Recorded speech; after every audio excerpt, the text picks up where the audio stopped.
बगैर किसी ताखीर के तकरीर के लिए सादिया मंसूर सल्लमहा को दावत स्टेज देता हूँ कि सादिया मंसूर स्टेज पर आए और अपनी तकरीर पेश करे। अल्हम्दुलिल्लाहि रब्बिल आलमीन वस्सलातु वस्सलामु अलल अंबिया'i वल मुरसलीन अम्मा बाद फ़अऊज़ु बिल्लाहि मिनश शैतानिर रजीम बिस्मिल्लाहिर रहमानिर रहीम इक़रा बिस्मि रब्बिकल लज़ी खलक़ खलक़ल इंसाना मिन अलक़ इक़रा व रब्बुकल अकरम अल्लज़ी अल्लमा बिल कलम अल्लमल इंसाना मा लम यअलम सदक़ल्लाहुल अज़ीम। हैरत है कि तालीम और तरक्की में है पीछे, हैरत है कि तालीम और तरक्की में है पीछे, जिस कौम का आगाज ही इकरा से हुआ था।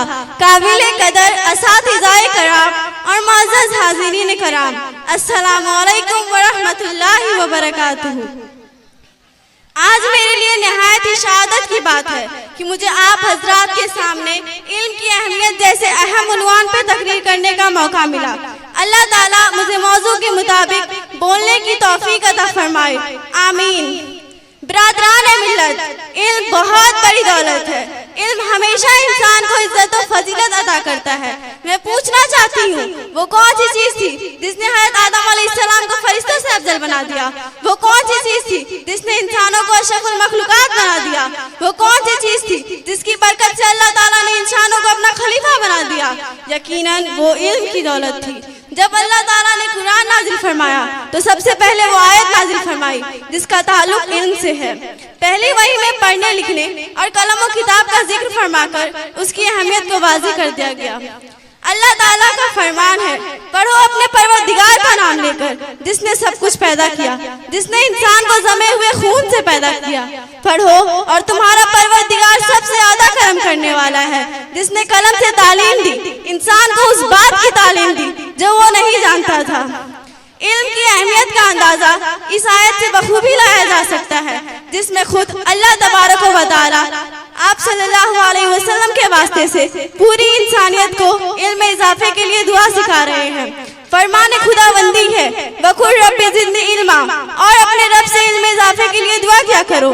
यही वजह है कि रहमते दो आलम सल्लल्लाहु अलैहि वसल्लम ने हमेशा इल्म हासिल करने की तरगीब दी है और बहुत सी अहादीस में इल्म हासिल करने और इल्म हासिल करने वालों की फजाइल बयान फरमाई है।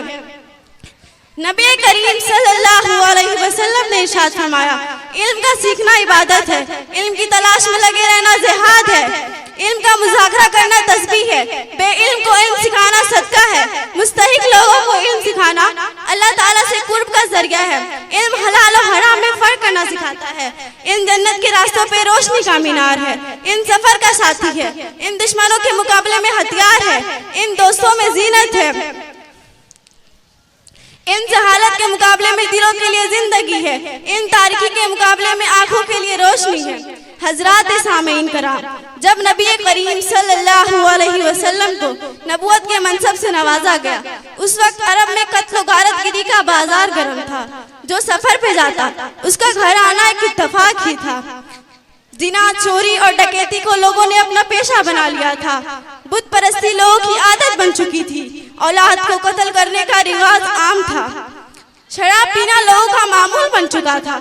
लेकिन कुर्बान जाइए अल्लाह के प्यारे नबी सल्लल्लाहु अलैहि वसल्लम की जात गिरामी पर कि उन्होंने उनकी तालीम और तरबियत इस अंदाज से की और जिंदगी गुजारने के ऐसे उसूल बताए कि देखते ही देखते सब तालीम और तअल्लुम से जुड़ गए और एक दूसरे को कुरान और हदीस का इल्म सीखने और सिखाने में मशगूल हो गए।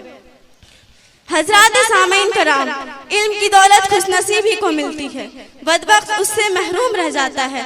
यकीनन इल्म ऐसी दौलत है जिससे इंसान मुर्दा होकर भी जिंदा रहता है। एक हदीस में नबी करीम सल्लल्लाहु अलैहि वसल्लम ने इरशाद फरमाया, जब इंसान मर जाता है तो उसके तमाम अमाल खत्म हो जाते हैं, लेकिन 3 अमाल ऐसे हैं जिनका सवाब उसे मिलता रहता है। जिनमें से एक ये है कि मरने वाला शख्स ऐसा नफा बख्श इल्म छोड़ गया हो जिससे दुनिया फायदा उठाती है। खुलासा ये है कि इल्म की बड़ी अहमियत है, इसलिए हमें चाहिए कि इल्म दिन का हासिल करें और इल्म दिन का हासिल करने के रास्ते में कुछ ऐसे अच्छे काम कर जाए जिससे दुनिया फायदा उठाए। अल्लाह ताला हमको, आपको और पूरी उम्मत मुस्लिमा को इन दिन का हासिल करने की तौफीक अता फरमाए, आमीन। इस दौर में तालीम है अमराज मिल्लत की दवा।